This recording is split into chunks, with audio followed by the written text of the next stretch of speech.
Olá, que bom que você ainda está por aqui. Eu sou o Everton Castro, atualmente sou professor na Faculdade Adventista da Amazônia e é um prazer ter você nessa série de estudos intitulada A Bíblia Responde. Hoje estamos no nosso penúltimo estudo dessa série e falaremos sobre o dom de profecia. Deixa eu te fazer uma pergunta. Você acredita que hoje é possível que exista um profeta verdadeiro? Para essa questão existem dois extremos perigosos. O primeiro extremo é o do ceticismo, achar que hoje Deus não pode mais dar esse dom para ninguém. O segundo extremo é o da ingenuidade, achar que qualquer pessoa que se autoproclame profeta, de fato o é. Vamos tratar a primeira questão. A Bíblia não limitou o dom de profecia apenas aos escritores da Bíblia. Você vê isso claramente em Joel capítulo 2, que diz: "E acontecerá depois que derramarei meu espírito sobre toda a carne.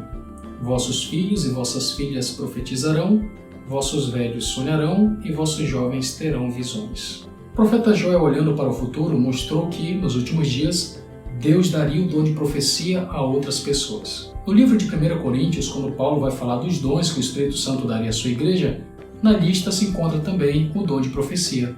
A uns estabeleceu Deus na igreja primeiramente apóstolos, em segundo lugar profetas, em terceiro lugar mestres, depois operadores de milagres, depois dons de curar, socorro, governo, variedade de línguas. Percebe que um dos dons que o Espírito Santo pode dar é também um dom de profecia.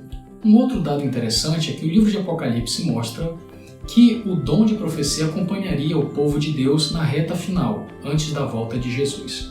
Em Apocalipse capítulo 12, verso 17, temos esse texto bem conhecido que diz: "Irou-se o dragão contra a mulher e foi pelejar com os restantes da sua descendência, os que guardam os mandamentos de Deus e têm o testemunho de Jesus." Como você já sabe, o dragão é símbolo de Satanás e essa mulher é o símbolo da igreja verdadeira. Os mandamentos de Deus aqui é uma referência à lei moral lá dos 10 mandamentos, e a expressão testemunho de Jesus tem diversas interpretações. Porém, Apocalipse 19, verso 10, mostra uma das facetas dessa expressão. Veja: "Pois o testemunho de Jesus é o espírito da profecia." Então, juntando os dois textos, tanto de Apocalipse 12 quanto de Apocalipse 19, percebemos que o dom de profetizar acompanharia a igreja verdadeira na crise final, quando Satanás a perseguiria. Primeiro ponto, então: Deus pode despertar profetas ainda em nossos dias. O dom de profecia não ficou restrito apenas à Bíblia. Segundo ponto: o dom de profecia acompanharia a igreja verdadeira na reta final antes da volta de Jesus.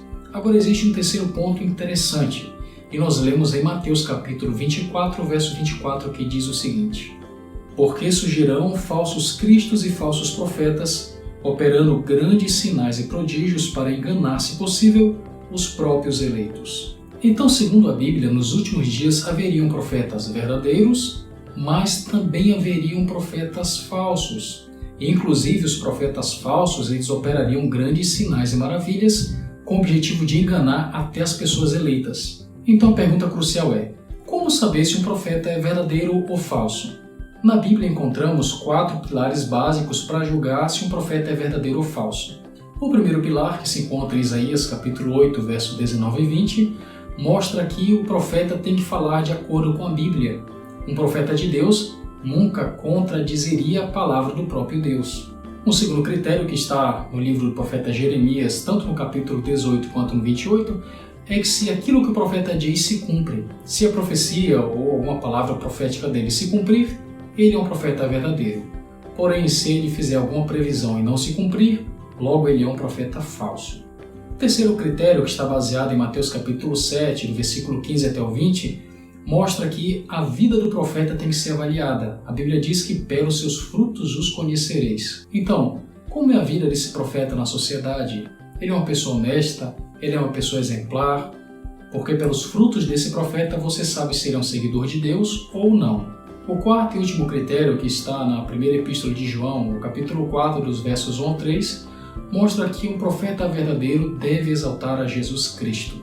Então, em toda a Bíblia, todos os profetas sempre exaltaram o Messias, e se hoje se levantar alguém que se diz ser um profeta verdadeiro, Jesus tem que ser o centro da sua mensagem. Veja, eu sei que hoje em dia existem muitas pessoas que se dizem profetas, bispos, apóstolos, e a partir de agora você pode usar esses critérios para avaliar a vida dessas pessoas. Agora me permita te apresentar alguém que eu acredito que foi uma profeta verdadeira. O nome dessa mulher é Ellen G. White. Ela nasceu nos Estados Unidos e talvez por isso ela não é tão conhecida aqui no Brasil, mas essa mulher, quando nós avaliamos a vida dela, ela passa nesses critérios bíblicos. Ellen White nasceu no ano de 1827 e morreu em 1915. A sua vida é uma história de superação. Ainda quando muito novinha, levou uma pedrada na cabeça e isso a impediu de seguir uma vida escolar normal. De fato, teve muito problema de aprendizagem, mas ainda quando jovem recebeu um chamado de Deus para ser uma profetisa. Muitos duvidaram desse chamado, porém com o passar do tempo, provou-se que de fato existe algo sobrenatural na vida dela, porque apesar de toda a limitação física e cognitiva, essa mulher durante a sua vida escreveu mais de 5.000 artigos e 49 livros. Ela é a escritora mais traduzida em toda a história da literatura mundial, tendo seus títulos traduzidos para mais de 150 idiomas. E ela escreveu sobre os temas mais variados, como religião, educação, saúde, matrimônio, evangelismo, administração financeira. E desde os seus 17 anos, foi quando ela teve sua primeira visão, até os seus 87 anos, que foi a idade do seu falecimento, ela teve mais de 12.000 sonhos e visões. E eu não quero que você acredite em mim, dizendo, ela é uma profetisa, então já que ele está falando, eu acredito. Eu te desafio a ler as obras dela, compare com a Bíblia e veja se ali existe realmente princípios bíblicos interessantes. Eu te recomendo algumas obras que eu gosto muito. Caminho a Cristo é o livro que eu mais gosto dela. O livro Desejado de Todas as Nações, maravilhoso. E o livro O Grande Conflito. Esse você tem que ler para entender o que virá pela frente. Mas eu concluo esse estudo novamente te lembrando uma regra fundamental. Você não tem que acreditar em mim ou em nenhum líder religioso.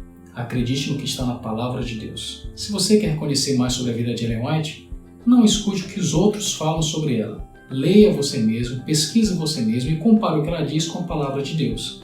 E sempre use a Bíblia como a sua bússola religiosa e você nunca errará o caminho.